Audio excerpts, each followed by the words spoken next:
أخيا ورتل القرآن. توجہ، فہم، تصور کو استعمال کریں. اللہ تعالیٰ نے جو لفظ استعمال کیا اس کے ساتھ اپنے تصور کو لے جائیں اور احساس کے ساتھ، یعنی مردہ دل نہیں. جیسے میں نے اس سے پہلے مثال دی تھی کہ اگر میں کہوں آپ کا بہت بہت شکریہ، آپ نے میری مدد کی، خدا حافظ، آپ بولیں گے یہ کوئی رویہ ہے، یہ کوئی طریقہ ہے بات کرنے کا؟ یا آپ کا جو ہے ماتحت آ کے آپ سے فر فر فر فر بات کرے، یہ بالکل آپ کے لیے ناقابل قبول ہوگا. احساس کے ساتھ پڑھیں. اور یہ شرائط ہیں گویا چند تدبر و تذکر کے لیے. جب آپ کی توجہ ہو، آپ سمجھیں، آپ کا تصور اور احساس ساتھ میں چلے، تو اب آپ جو ہے گویا تدبر و تذکر کے لیے تیار ہیں. اور وہ کیسے ہو؟ وہ 4 اسٹیپس میں: دعا، احتساب، پلان اور تبلیغ. جو بھی اللہ تعالی نے بات کی ہے قرآن میں، عمل کے لیے کی ہے. جو بھی بات کی ہے عمل کے لیے کی ہے. اور اس کی ابتدا ہم دعا سے کر سکتے ہیں. مثلا اللہ تعالی نے کہا ہم نے کتاب تدبر و تذکر کے لیے نازل کیا، تو ہم فوری کہیں اے اللہ مجھے تدبر اور تذکر کی توفیق دے. اس آیت کو اپنی زندگی میں لانا ہے تو فوری میں شروع کروں، عمل سے پہلے دعا کروں. دعا کرو، پھر اسباب پر بھی کام کرو. تو اگر میں کہوں اے اللہ مجھے تدبر کی توفیق دے، مجھے تذکر کی توفیق دے، اور نہ میں قرآن کھولوں نہ کچھ کروں، تو یہ دعا سچی دعا نہیں ہے. اس لیے اس کی روشنی میں احتساب کیا جائے. احتساب ماضی کا، پچھلے دن کا، پچھلے ہفتے کا. احتساب گزرے ہوئے وقت کا. اور پلان آگے کا. احتساب کہ میں نے کتنا وقت لگایا تدبر و تذکر کے لیے. بعض لوگ آپ کو ملیں گے جو سدا یہی کہتے رہیں گے، کیا کہ کاش ہم کو بچپن میں پڑھایا گیا ہوتا تو آج ہم قرآن سمجھ کے پڑھ رہے ہوتے، اور کاش ہمارے مولوی صاحب ایسے ہوتے، کاش ہمارا ایسا ہوتا. ارے بھائی جو تھا سو تھا، لو تفتح عمل الشیطان. آج سے کیا پلان ہے؟ آج زندہ ہے نا ابھی آپ؟ ٹھیک ہے، آج سے کیا پلان ہے؟ آج سے بات کیجیے. اچھا، پلان میں ایک چیز ہم ذکر کریں گے کہ if you fail to plan, you plan to fail. اگر آپ پلان بنانے میں ناکام ہیں تو آپ ناکامی کا منصوبہ بنا رہے ہیں. قرآن پڑھنے کا پلان نہیں ہے تو قرآن نہیں پڑھنے کا پلان ہے. اگر میں آپ سے پوچھوں بھائی اچھا کہاں ہے پلان، آپ سمجھنا چاہتے ہیں قرآن کو، ٹھیک ہے بتائیے کہاں پڑھ رہے ہیں آپ، کون سے دن پڑھ رہے ہیں، کون سا اسائنمنٹ ہے آپ کا، کس گھنٹہ آپ کس ہفتے پڑھ رہے ہیں، کس ٹیچر کے پاس پڑھ رہے ہیں. اگر پلان نہیں ہے تو نہیں پڑھنے کا پلان ہے. اس پلان میں ایک بات یاد رکھیے کہ بعض آیات اجتماعی پہلو کی ہیں، فقہی پہلو کی ہیں. وہ آیات کا اگر آپ کو کوئی آئیڈیا آتا ہے، پلان آتا ہے، تو خود پر عمل کرنے سے پہلے اور دوسروں کو کہنے سے پہلے علماء کرام سے چیک کر لیجیے. اس لیے کہ ہم عالم نہیں ہیں، ہم عام لوگ. اگر وہ کہتے ہیں صحیح ہے الحمدللہ، اگر وہ کہتے ہیں غلط ہے تو صحیح کر لیجیے اپنے آپ کو. سمپل بات. تو پھر عام لوگ، ہم جیسے عام لوگوں کے لیے قرآن میں کیا ہے؟ ہم کہیں گے بہت سی آیات ہیں. قرآن کی 90% آیات جو ہے وہ دل و دماغ کو اٹینڈ کرتی ہیں، اپیل کرتی ہیں یا اس کو ایڈریس کرتی ہیں. 90%. 10% آیات احکام کی ہیں.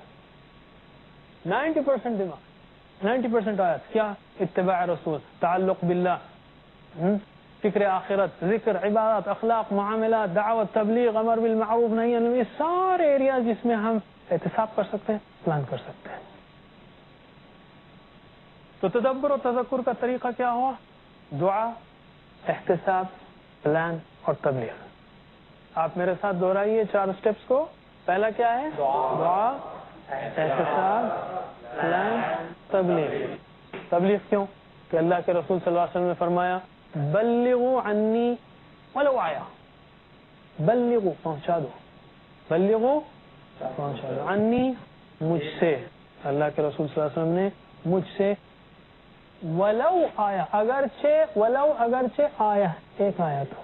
میں گزارش کروں گا قاری عمران سے کہ وہ اس آیت کی آپ کو پریکٹس کریں. اعوذ باللہ من الشیطان الرجیم. کتاب انزلناه الیک مبارک ليدبروا آياته كتاب أنزلناه إليك مبارك ليدبروا آياته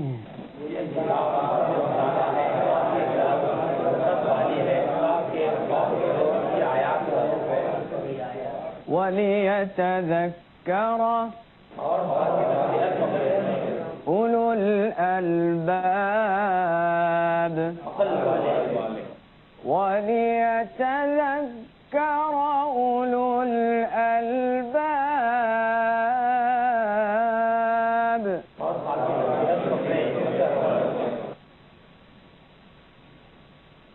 اور ایک حدیث کا ٹکڑا تھا جس میں اللہ کے رسول صلی اللہ علیہ وسلم فرمایا بلغو بلغو یعنی پہنچا دو عنی مجھ سے ولو اگرچہ آیا ایک آیا.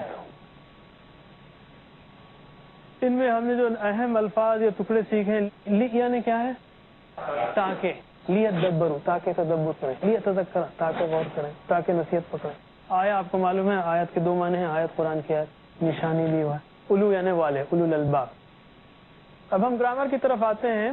گرامر میں ہم ہر پریکٹس ٹی پی آئی سے کر رہے ہیں یعنی آپ سوچئے سنیے دیکھیے بولیے بتائیے انشاءاللہ تیزی سے ان الفاظ کو سیکھیں گے جو قرآن کریم میں ہزاروں بار آتے ہیں.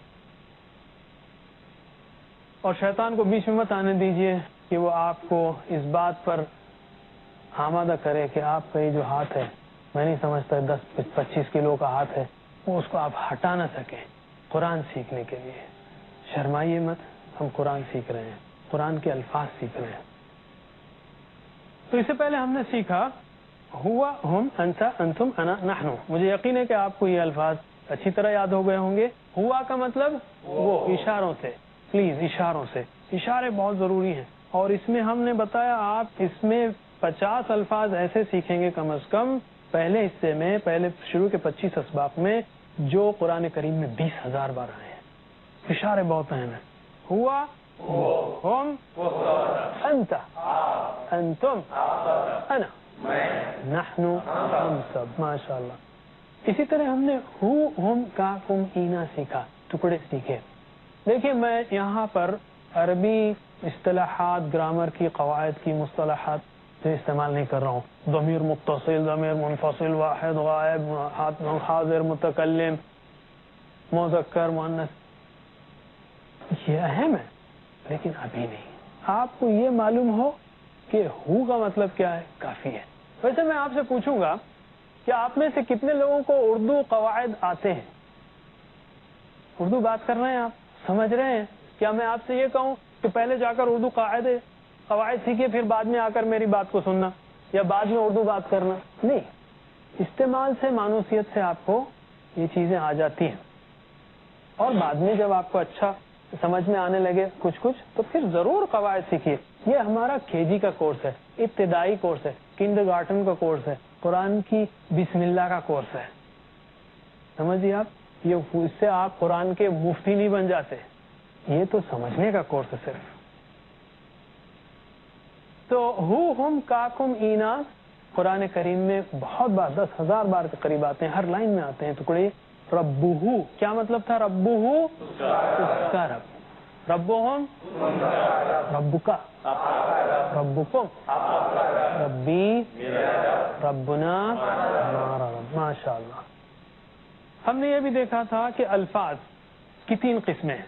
ایک ہے اسم جیسے کتاب مکہ یا صفت مسلم مومن اور دوسرا ہے فعل جو کام کو بتائے جیسے فتحہ اس نے کھولا نصرہ اس نے مدد کی.